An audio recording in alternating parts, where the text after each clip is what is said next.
BRS working president మాజీ మంత్రి కేటీఆర్ పై తీవ్రంగా విరుచుకుపడ్డంది ఒక మహిళా కార్యకర్త.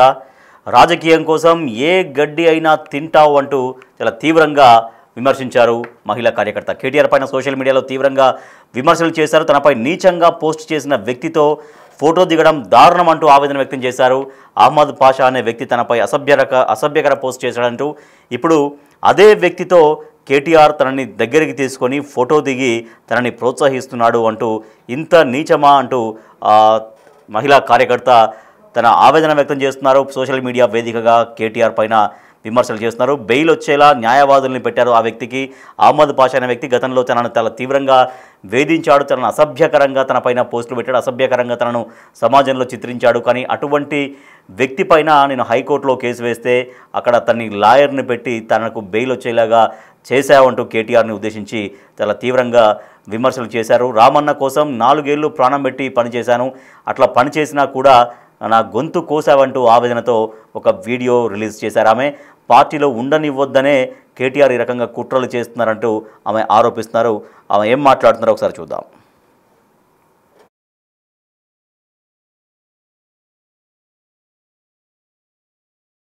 సోషల్ మీడియాలో నేను రామన్నను తిట్టినా అని చెప్పేసి కొందరు తమ్ముళ్ళు అన్నలు మా బీఆర్ఎస్ వాళ్ళు ఏం చేస్తున్నారంటే, బీఆర్ఎస్ సోషల్ మీడియా వారియర్స్ ఏం చేస్తున్నారంటే కొన్ని పోస్టులు రాస్తున్నారనమాట, పూర్తి వివరాలు నిజాలు తెలుసుకోకుండా. అదే నేను మీ సొంత అక్క చెల్లి అనుకొని ఇప్పుడు నేను చెప్పేది వినండి. మీ సొంత అక్కనో లేదా మీ సొంత చెల్లెన్నో అనుకొని నేను చెప్పేది వినండి. విన్నాక అప్పుడు అర్థమవుతుంది నేను రామన్నను ఎందుకు ఆ రోజు అంత మాట అనాల్సి వచ్చింది అని. ఈ అహ్మద్ పాషా అనే అన్న కొన్ని నెలల క్రితం నవంబర్లో ఒక ఇష్యూ జరిగితే ఇవన్నీ నా సమసాక్ష్యాలు ఉన్నాయి. వాళ్ళు నా కన్సెంట్ లేకుండా వేసుకున్నారు. ఆడికి నేను చెప్పినా కూడా వాళ్ళు తీసేయలే. తీసుకొచ్చి నన్ను తిట్టకమే కాకుండా మా అమ్మని కూడా గలీజ్గా తిట్టిండు గ్రూపుల్లో, వాట్సాప్ గ్రూపుల్లో తిట్టకమే కాకుండా ఏం చేసిండు, అందరికి సోషల్ మీడియా వారియర్స్ అందరికి పర్సనల్ గా ఆ పోస్టులు పంపించిండు.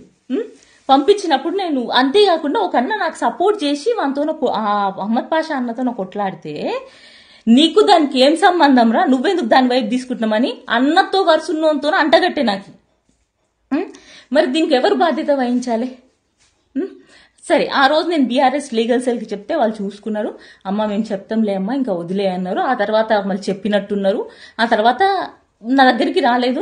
తన పని తను చేసుకున్నా అన్న, నా పని నేను చేసుకున్నా. కానీ కరెక్ట్ నేను మొన్న ప్లీనరీకి పోయి వచ్చినాక ఒక 5-6 నెలల తర్వాత సడన్ గా ఏమైందో తెలియదు. ఒకరోజు హఠాత్తుగా నా మీద పోస్ట్ ఏమని, మక్తల్ మాయలేడి, ఏం మాయలు చేసిండో నాకు తెలియదు, మక్తల్ మాయలేడి అని రాసి మా ఊర్లలో రెక్కి నిర్వహించిండంట నా గురించి ఇన్ఫర్మేషన్ తెలుసుకుని ఏం చేసిండు, ఒక ఇద్దరు రెడ్డిల పేర్లు తీసిండు. వాళ్ళ పేర్లు ఎందుకు తీయాలని నేను తీయట్లేదు, పాపం వాళ్ళకు కూడా ఎక్కడో బతుకుతుంటారు. అది కూడా సగం కథ రాసిండ్రు, ఉల్టా రాసి ఆరోపణలేసి అబద్ధాలు రాసిండు. అది కూడా నా కథనే. ఇంకొకటి, కాలేజీ లెక్చరర్ వేధింపులకు భారీ పెళ్లి చేసుకుని వెళ్ళిపోయిండా. ఎవడ్రా, ఏ లెక్చర్ రా వెళ్ళిపోయింది? ఆ సార్ ఇంకా ఆనే ఉన్నాడు, పెళ్లి చేసుకున్నాడు, మంచిగా పిల్లలు ఉన్నారు. కొద్ది రోజుల ఇష్టం ప్రతి కాలేజ్ చదివేటప్పుడు ఏ అమ్మాయికైనా ఉంటది.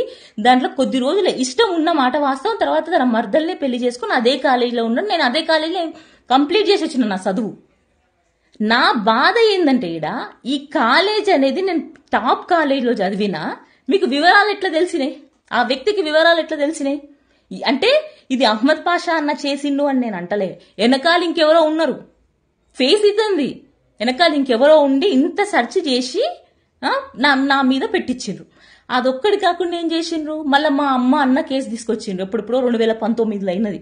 దాని గురించి రామన్నకు తెలియదా, కేసీఆర్ సార్కి తెలియదా, కవితక్కకి తెలియదా, హరీష్ అన్నకు తెలియదా, సింగిరెడ్డి నిరంజన్ రెడ్డి అంకుల్కి తెలియదా, మా మక్తలు అప్పుడు ఎమ్మెల్యే రామ్మోహన్ రెడ్డి అంకుల్కి తెలియదా? అందరికీ తెలుసు కదా. కానీ అదొక పొలిటికల్ మోటివేషనల్ కేసు అది. ఆ విషయం అందరికీ తెలుసు కాబట్టే మా రెస్పెక్ట్ ఏమీ తగ్గిలేదు, ఇంకా ఎక్కువ పెరిగింది. మీకు తెలుసు కూడా రామన్న మా అమ్మని ఇట్లా పొగిడిపోయిండు మక్తలకు వచ్చి. మరి ఇవన్నీ ఎక్కడి నుంచి, ఎందుకు? ఒక అమ్మాయి వ్యక్తిగత జీవితం గురించి ఇవన్నీ ఎందుకు తీసి రాయాలి? ఏం అవసరం ఉంది? నేనేం అసలు ఎవరు అహ్మద్ పాషా నాకు తెలియదు అన్న. ముక్కన్నా నా కళ్ళతో చూసలే, నా కళ్ళతో చూడలే.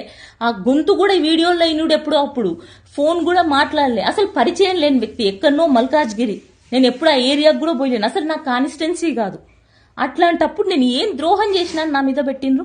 నాకు తెలుసు ఇది ఎవరో పెట్టించిన పోస్టు, దాని వెనకాల ఎవరున్నారో కూడా నాకు తెలుసు, కానీ నేను ఎందుకు పేర్లు చెప్తా?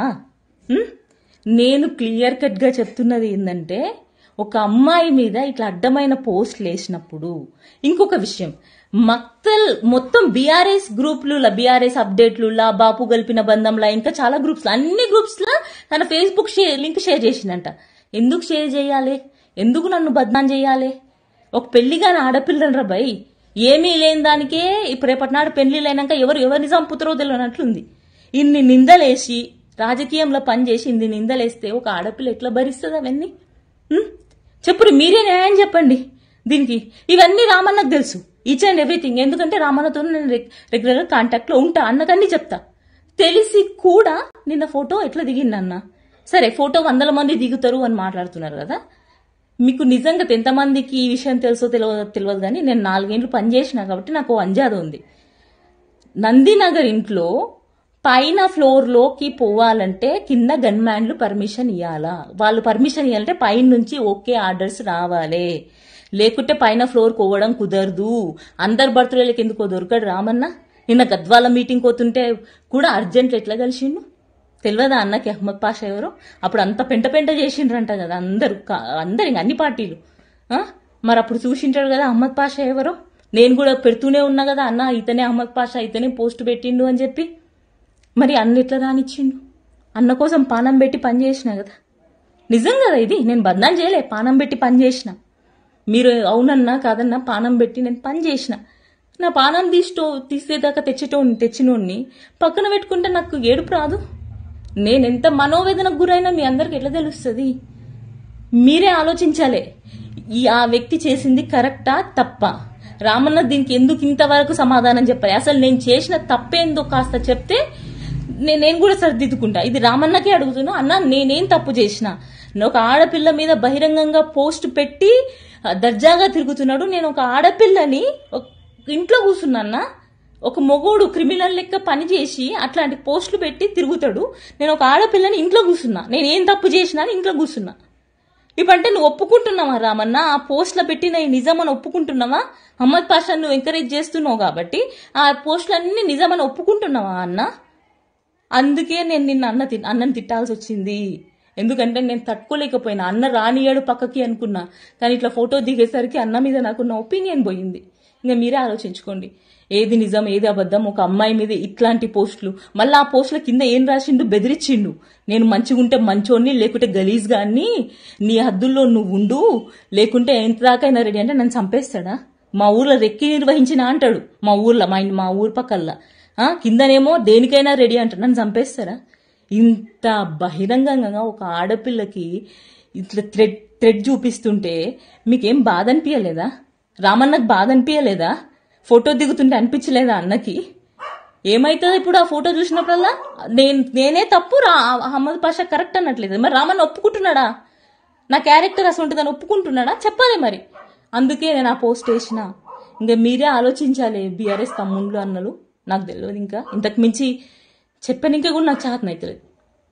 చెప్పడం మర్చిపోయినా, ఇదే లీగల్ సెల్కి చెప్తే వీళ్ళు ఏం ఆన్సర్ చెప్పిండ్రు తెలుసా? దాంట్లో ఉన్న ఒక మహిళ అక్క, దాంట్లో నీ పేరు లేదు కదమ్మా అంట.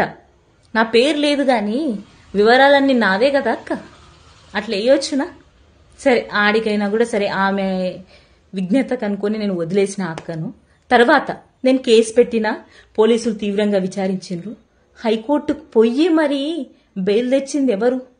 మీరే ఆలోచించుకోండి. అందరికీ తెలుసు ఇక్కడ మనసులో ఉన్నోళ్ళకి.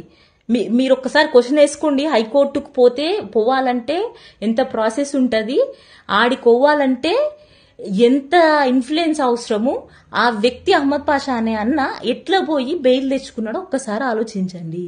ఇంటర్నల్ పార్టీలో నాకు చెప్పింది ఏంటంటే, అహ్మద్ పాషా అనే అన్నకి బీఆర్ఎస్ లీగల్ సెల్లే వెనకాలుండి నడిపిస్తుంది, రామన్నకు తెలిసి కూడా గమ్మునున్నాడు అని.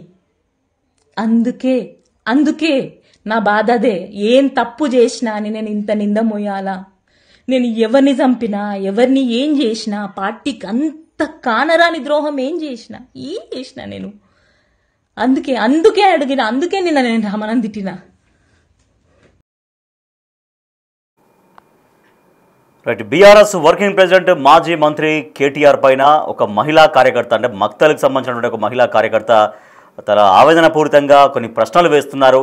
తనను ఎంతగానో బాధ పెట్టినా, తనను ఎంతగానో అసభ్యకరంగా పోస్టులు పెట్టి బాధించినటువంటి, వేధించినటువంటి అహ్మద్ పాషా అనే వ్యక్తిని దగ్గరికి మీరు ఎట్లా రానిచ్చారు, దగ్గరికి రావడమే కాకుండా ఫోటో మీరు ఎట్లా దిగారంటూ తన ఆవేదన పూరితంగా కొన్ని సోషల్ మీడియా వేదికగా బీఆర్ఎస్ వర్కింగ్ ప్రెసిడెంట్ మాజీ మంత్రి కేటీఆర్ను ప్రశ్నిస్తున్నారు.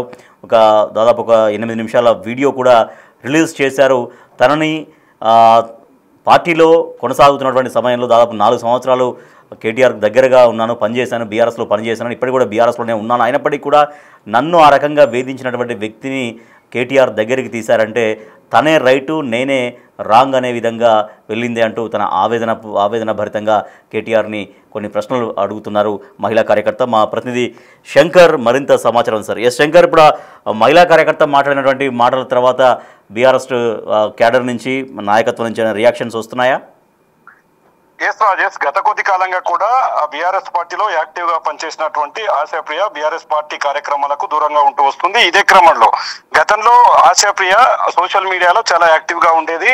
తను పూర్తిగా ముఖ్యమైన నాయకులందరికీ కూడా సుపరిచితం. ఇదే క్రమంలో తన ఎదుగుదలను చూసి ఓర్చుకోలేక కొంతమంది తనను అగౌరవంగా కించపరుస్తూ సోషల్ మీడియాలో ఈ విధమైనటువంటి పోస్టులు పెడుతున్నారంటూ గతంలో కూడా ఒకసారి సూసైడ్ కు పాల్పడింది. ఇది మరొక ముందే తిరిగి మరొకసారి బీఆర్ఎస్ పార్టీకి సంబంధించినటువంటి కేటీఆర్ కు ఇదంతా తెలిసే జరుగుతుంది. కావాలనే తన మీద రూమర్స్ క్రియేట్ చేస్తున్నా కూడా కేటీఆర్ చూసి చూడనట్లు వ్యవహరిస్తున్నాడంటూ కూడా ఆమె ఆవేదన వ్యక్తం చేస్తుంది. ఇప్పటికే ఆమె ఒక 8 నిమిషాల వీడియోను కూడా ఆమె మాట్లాడినటువంటి వీడియోను మళ్ళీ సోషల్ మీడియాలో పెట్టడం జరిగింది. ఇంతకన్నా ముందు సోషల్ మీడియాలో ట్విట్టర్ వేదికగా కూడా ఒక పోస్టును పెట్టింది. ఆ పోస్ట్ లో క్లియర్ గా తనను కేటీఆర్ ను ఉద్దేశిస్తూ కొన్ని మాటలు రాయడం జరిగింది. దీనికి తోడుగా తిరిగి అహ్మద్ పాషా అనే వ్యక్తి తనకు పూర్తిగా ఇబ్బంది కలిగిస్తున్నాడు, తన రాజకీయ భవిష్యత్తును కుంగదీసే విధంగానే తను అగౌరవపరుస్తున్నాడు, తన పైన పూర్తిగా మహిళని చూడకుండా అసభ్యకరమైనటువంటి పదజాలంతో దూషిస్తూ పోస్టులు పెడుతున్నాడు. కాబట్టి తను